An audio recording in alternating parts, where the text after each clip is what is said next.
C. Joseph Vijay எனும் நான்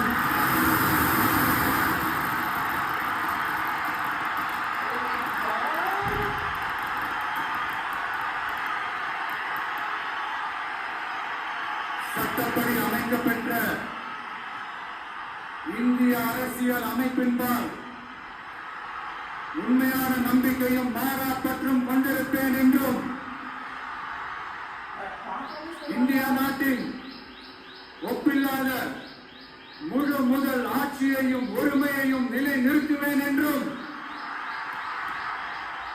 தமிழ்நாட்டு அரசின் முதலமைச்சராக உண்மையாகவும் உளச்சான்றின்படியும்